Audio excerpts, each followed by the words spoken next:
नमस्कार, मेरा नाम डॉक्टर मेघा सुरवसे है। मैं पंचकर्म तज्ञ हूँ। आज इस वीडियो में हम देखेंगे कि गर्भिणी ने हर एक महीने में कौन से आहार का सेवन करना चाहिए। शास्त्र इसके बारे में हमें क्या मार्गदर्शन करते हैं, और मैंने रेफरेंस लिया है चरक संहिता अष्टांग हृदय इस ग्रंथ से। देखते हैं कि आचार्य क्या कहते हैं। तो आचार्य कहते हैं कि फर्स्ट महीना जो है, तो फर्स्ट महीने में गर्भिणी ने दूध लेना चाहिए। लेकिन दूध कैसे लेना है? संस्कार रहित। आचार्य का यहाँ पे कहना है संस्कार रहित मतलब ना ही उस दूध को आप गर्म करो या फिर उसके अंदर हनी डालो या चीनी डालो या गुड़ डालो या कुछ औषधियाँ डाल के उसको सिद्ध करो। मतलब संस्कार रहित दूध लेना है। मतलब ये अभी अभी निकाला हुआ जो ताज़ा दूध है उसका सेवन आप करना है। हम सबको ही पता है कि धारोष्ण दूध जो होता है तो वो अमृत के समान काम करता है। आहार के बारे में बताया है कि आहार तो गर्भिणी को जो अच्छा लगे वैसे आहार उन्होंने ग्रहण करना चाहिए उनके प्रकृति के अनुसार। अब देखते हैं सेकेंड महीने में क्या बताया है। तो मधुर गण की जो औषधियाँ होती हैं, मतलब स्वीट ड्रग्स जो होते हैं, तो उससे क्या करना है, दूध को मेडिकेट करना है।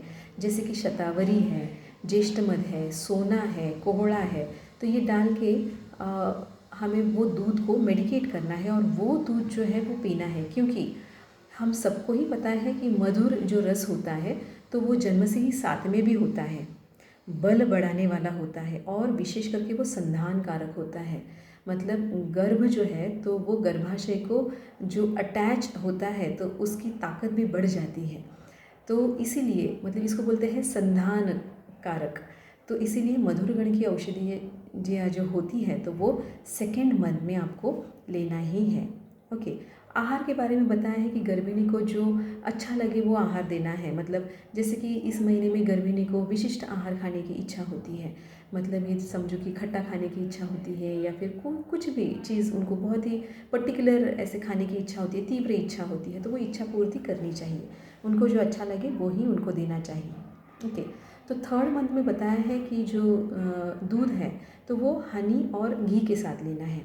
लेकिन समझो कि 1 गिलास भर दूध है, उसके अंदर आपने 1 चम्मच अगर हनी डाल दिया तो 2 चम्मच आपको घी डालना है। मतलब हनी और घी आपको अनइक्वल प्रोपोर्शन में लेना है, ये आप ध्यान रखना चाहिए।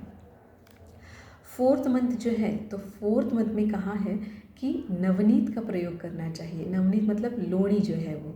तो हमारी प्रैक्टिस में हमने देखा है कि जो कपल्स मतलब ये जो कपल्स होते हैं तो इनमें अगर वो प्रेग्नेंट लेडी अगर नवनीत का सेवन करती है, लोणी खाती है, तो उनके बच्चे काफ़ी गोरे गोरे ऐसे पैदा होते हैं। मतलब अगर कपल्स सामने भी है लेकिन उस लेडी ने अगर नवनीत खा लिया तो बच्चे जो हैं वो फेयर ही जन्म लेते हैं। तो इसलिए नवनीत का प्रयोग जो है वो फोर्थ मंथ में करना ही चाहिए, क्योंकि नवनीत इटसेल्फ बल वर्ण अग्निकृत है। मतलब उससे बल भी बढ़ता है तो वर्ण भी अच्छा होता है और अग्नि भी अच्छा हो जाता है, इसीलिए लेना है। तो हमने फोर्थ महीने तक हमने देख लिया है। अब हम देखे हैं फिफ्थ मंथ में आचार्य क्या कहते हैं। फिफ्थ मंथ में आचार्य ने दूध जो है तो दूध में घी डाल के लेने के लिए कहा है।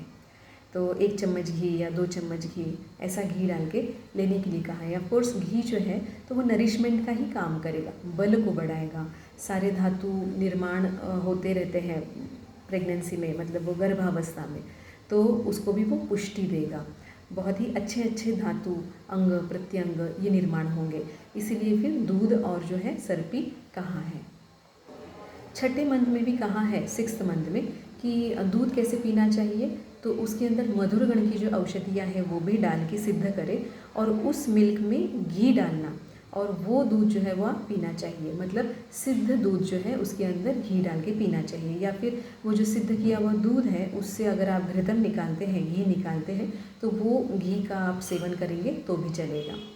अब सेवेंथ मंथ में क्या कहा है कि सेवेंथ मंथ में गर्भिणी को काफ़ी दाह होता है, बॉडी के अंदर हीट बढ़ जाती है और फिर बहुत आग आग होने लगती है। तो पहले के लेडीज़ बोलते हैं कि बच्चे को बाल आना शुरू हो जाते हैं, तो बाल के घर्षण की वजह से बॉडी जो है वो बहुत बॉडी में दाह होता है या आग आग हो रही है। लेकिन आचार्य क्या कहते हैं कि गर्भ जो है तो गर्भ के कारण वात पित्त और कफ जो है गर्भिणी का तो वो पीड़ित होता है।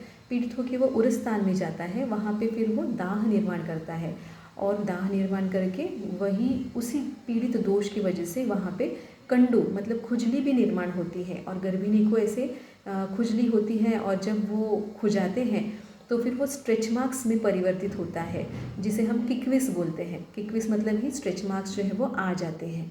तो इस स्ट्रेच मार्क्स को जब आ जाते हैं तो उसके ऊपर चंदन का लेप, मंजिष्ठा का लेप या फिर नीम का लेप, ऐसे लेप लगाना चाहिए। मतलब ये स्ट्रेच मार्क्स ज़्यादा दिख के नहीं आते हैं या फिर बहुत डीप नहीं होते हैं।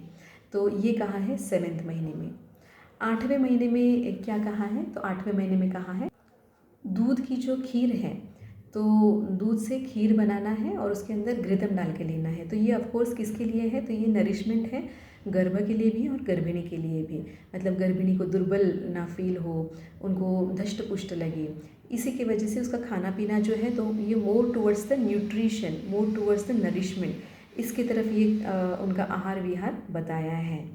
और कहा है कि 9th मंथ जो है तो 9th मंथ में हम मधुरगण की औषधियाँ जो है तो उससे सिद्ध किया हुआ बस्ती जो है, अनुवासन बस्ती, तो वो हम दे सकते हैं। योनि पीछू भी धारण कर सकते हैं। तो ये इसीलिए है कि 9th मंथ में जब प्रसव काल है तो उसके अंदर प्रसव जो है वो नॉर्मल होना चाहिए, डिलीवरी नॉर्मल होनी चाहिए, एक अच्छा बच्चा पैदा होना चाहिए प्रॉपर तरीके से।